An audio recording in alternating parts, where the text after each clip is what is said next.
Hey guys, welcome back for this week. This video is quick and you don't have to watch it in all of my classes. So if you watch it once, that's enough. It's especially made for the people taking AP Stats, AP Calculus AB, or AP Calculus BC. But if you're in AP Bio or AP Psychology, it might actually help you also. So if you're in those classes, or any of these, I guess, feel free to fast forward or skip to the parts that are helpful. For the math classes especially, I want to show you some extra resources that you may not know about or may not know how to use really well. I've gotten some emails from students the last 4 or 5 days that have shown me some of you just didn't know that these tools were there. So I want to show you that, and hopefully this will help you do better as we keep going through the course. So we're looking right now at the calculus site. So that each of the sites for my classes looks a little different. But for calculus, for example, each unit will begin with a content section where you'll see the different topics we'll be talking about and the objectives of the unit. Now, because these are AP courses, and the College Board, which makes the advanced placement exams, is one of the biggest curriculum providers in a way in the United States, your textbooks are almost all designed to go along very closely with the objectives here. Like for some, like the bio and psych especially, there's not just a one-to-one lineup where you go just through in order through the objectives here, but the objectives line up really closely. So usually there's some term, like a key term like estimating limit values from graphs. Now that's a really easy key term to notice. Defining continuity 3 at a point. Okay, those are specific vocab type terms, which means you can probably find them other places. So when I tell you on the websites, we have Khan Academy sites and Albert.io sites. Here's how I would recommend you use those. Now for math, one of the biggest complaints for math, probably forever, at least since I was in school, was that the way to learn math is by practicing. You have to do problems. You can't just read about it and pass a test. You have to practice it. But the problems can get tedious because, like, I don't know what your teachers have done at Hope, but my teachers would always say things like, tonight do number 15 through 60 odd questions, or something like that. And you just have to work them out. And if you really knew the topic, it doesn't matter. If you do 1 or 2 problems and think, oh, this makes sense, you still have to waste all your time doing the others. And often, especially with advanced math, I would find that I'd really understand some, but I'd have to, there'd be 3 or 4 concepts that I just understood, but I'd have to spend an hour doing those problems. And then there'd be some concept that was really hard for me, but there was only one question about it, and I didn't really get to practice it. Well, that's where something like Khan Academy is beautiful. So I don't say on purpose, I don't tell you guys, do these 35 questions on Khan Academy. Instead, I'll say, go over to the Khan Academy course. And when you go there, let me get to the right page here to give a demo.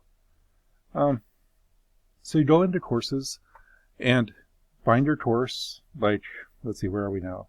Let's try AP Statistics AB. So, where am I in the right place? Yeah, I'm in the right place. So, scroll down, and you can look through these terms, and you'll see very similar terms, like determining continuity at a point, estimating limit, and these terms align very closely with the objectives for the unit. So, find the things that look like what you need to practice, then go into it, and you'll see something like this, where they have a bunch of videos you can watch. The videos are optional. Oops. It's still, sorry, my screen is jumping around. But then they have this practice part. Like, let's say I want to really study infinite limits graphical, and I had trouble with that in the book. I know I need more practice. Well, here's the really cool thing. If you click on practice here, if you get 3 right in a row, then you level up, and it gives you more difficult questions. If you don't, then you keep practicing the same thing over and over, and it will show you over here on the side kind of a summary of where you are in the course as a whole.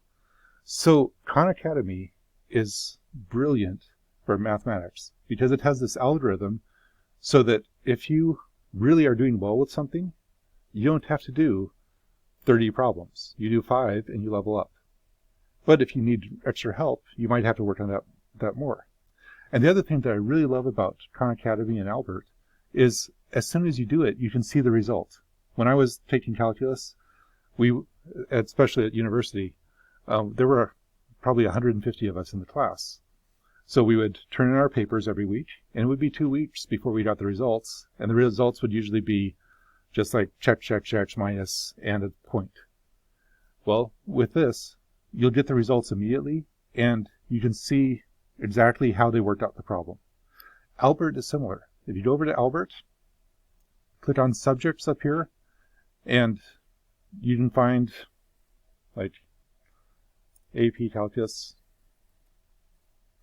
A, B, and BC. They're together because so much of it is the same course. Notice it also starts with limits and continuity. The topics here won't look exactly like they do in the textbook, but you can find which ones you need to practice on. And then you'll see, oh, this one has 10 questions, this has 10. You can go there, and if I haven't already used the question for a quiz, you'll be able to work through the problems on your own. And you'll be able to go through, work on it, get hints, and see the results instantly. Now, all of this is not stuff that I assign you. If I assign it to you in Albert, then it'll be for a grade. And if I assign it to you for Khan Academy, it'll be for a grade. Because I don't want to waste your time. I don't want to make you spend hours doing practice problems that you already understand. I want you to be able to manage your time well and move through this quickly. With biology and psychology, I'll use Albert for those too. You can go over and find AP Biology. And again, if I haven't assigned a question for a test or quiz, it's already there, and you'd be able to read about it, work through the problems, get practice.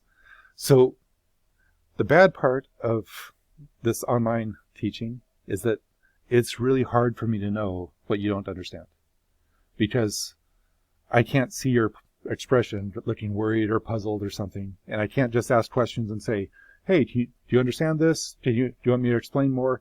I can't ask those questions in this setting very easily.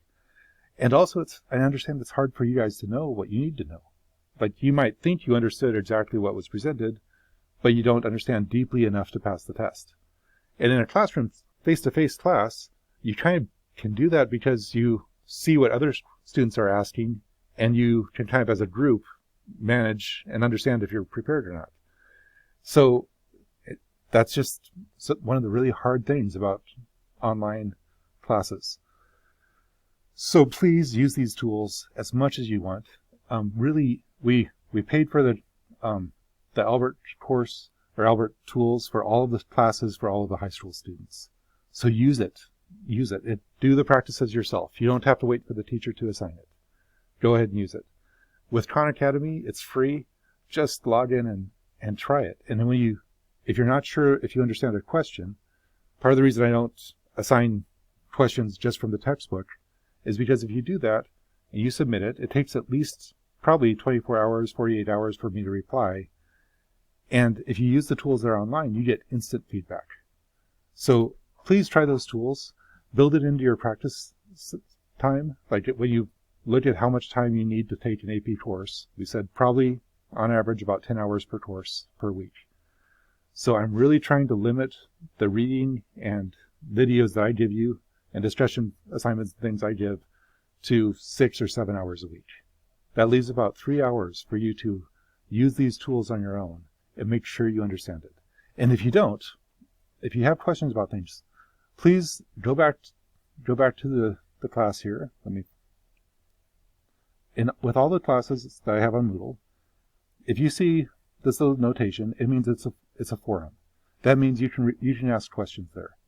So as you go through, if you have questions about something, like you'll see here's content.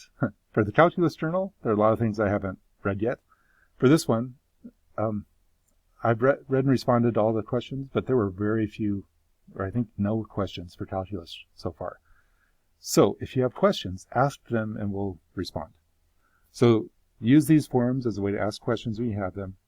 Use Albert and use its subject guide and descriptive table of contents here. It's really helpful. For Khan Academy, use its way of just marking you and tracking you. You can go back through if you wanted to. For example, let me do a different class. Let's see, where is it? How about statistics? Oh, AP College and College Statistics. So, if you logged into a new math class, start the course challenge.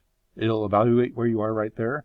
It'll analyze all your strengths and weaknesses, and you can work through the practice problems in exactly the same order our book uses and we go through in class. The Khan Academy courses and our textbook and everything for statistics align exactly. So use this. And let me know if you have questions. I'm really sorry for the frustration a lot of you have had not knowing how to use this. And and with everything for online learning. I know there's lots of frustration and lots of learning that you have to do that's not in a normal curriculum for face-to-face. So thanks for the work you're doing so far. Please keep asking me questions and talking with each other, and we'll find a way to get through this well.